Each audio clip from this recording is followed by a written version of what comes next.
Hello, it's Richard Pearce from FinextraTV, joined today by Tonia Plakhotniuk. She's from AFME, and she has been interviewed, of course, by me before, and delighted to have you on the show today. We're going to talk about 2021 predictions. How are you?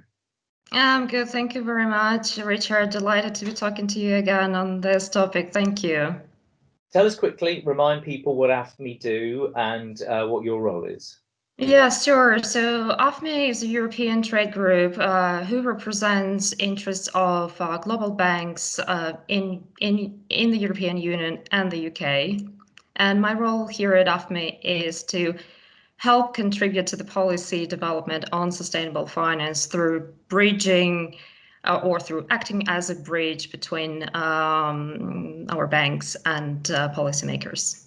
And you guys have produced lots of fantastic reports. I read one over the Christmas period, and I think there's a lot of things in there which might predict what happens in 2021. So that's what we're here for today. Tell us what you think is going to happen over the course of the next 12 months. Yeah, sure. I mean, everyone is hoping that 2021 will be a year of true action when it comes to the world of sustainability. And in fact, the report, which was a joint initiative by the BCG and our Global Financial Markets Association, called the Report on Climate Finance Markets and the Real Economy, it still says that it's roughly 150 trillion investment needed over the next 3 decades to transition to low carbon economy. And here we're talking about just climate finance in particular. We're not even talking about broader sustainability spectrum.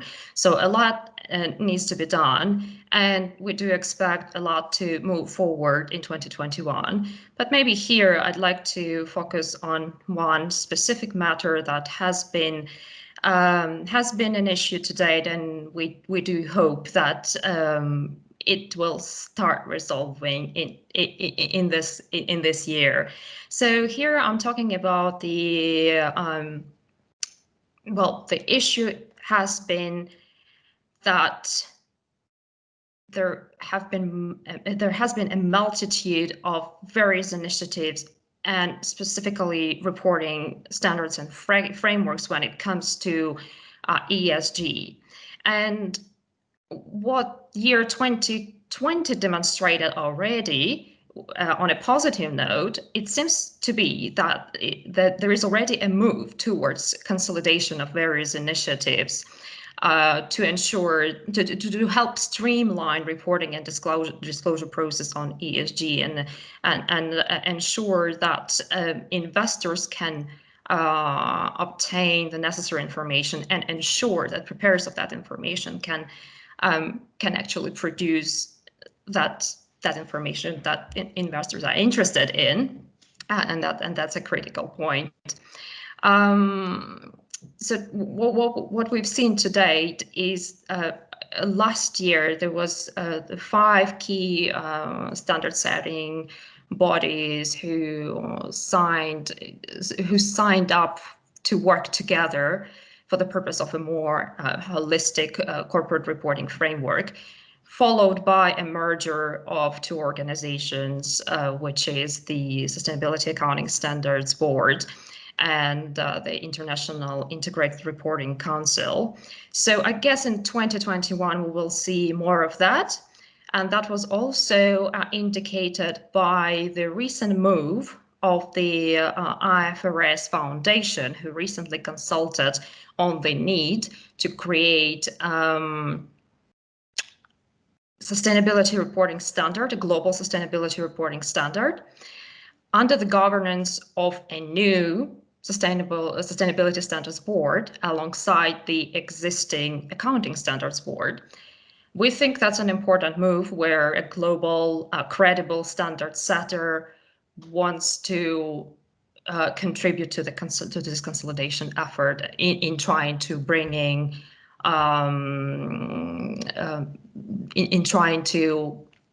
in this harmonized, useful framework for everyone to use.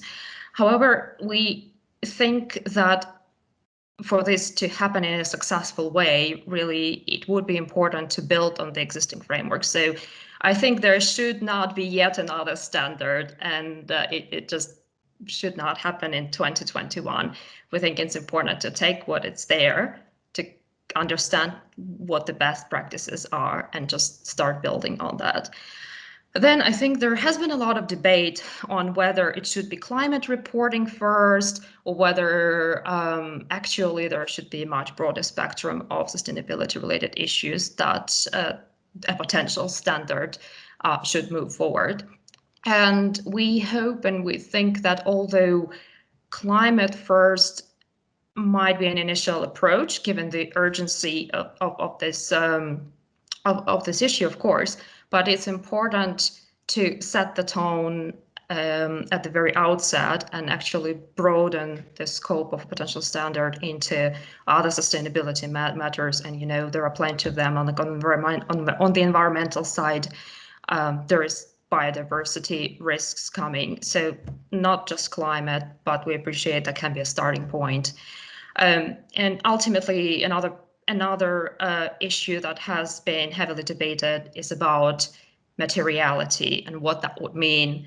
And obviously, there are stakeholders who are interested in financial materiality, which means the impact of the externalities, environmental, social externalities on the financial position and performance of a company. But there are also stakeholders who think that any potential global standard should also ensure that companies report on what impact their business activity has on environmental and social well-being. I mean, our view is that, again, we can start from financial materiality, but ultimately this is not the end goal.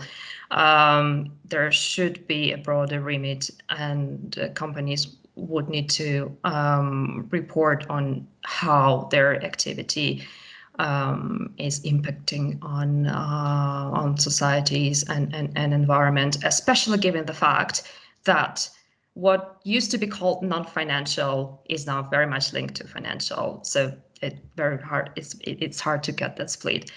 So this is it from me, Richard. And so just to wrap up, do you think that combination of the standards of the financial and non-financial, getting this double materiality that everybody's looking for, those key bodies that you've mentioned all coming together, is your hope or is your expectation that will give enough momentum in the market to actually, even though it may not be everybody is involved in that, that there will be enough momentum to actually start to get the capital flowing that you said is required?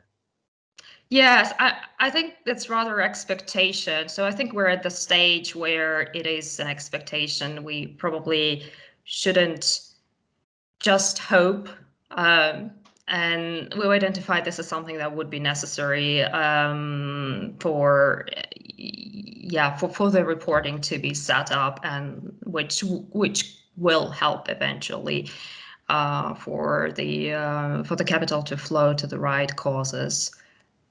Fantastic. All right. Well, look, thanks for your predictions. I think you're absolutely on the money. We've got to make those things happen in the market. So thanks for sharing your update. And if people need to get access to the report, where can they find that, Tonia? Thanks, Richard. Yes, the report is located on AFME and GFMA website, and we are inviting everyone to read it. It's a very good report. Yeah, fantastic. I read it. It's long, but it's good quality stuff. So thanks for that. And we'll speak to you again shortly, I hope. Thanks a lot, Tonia. Thank you. Thank you very much, Richard.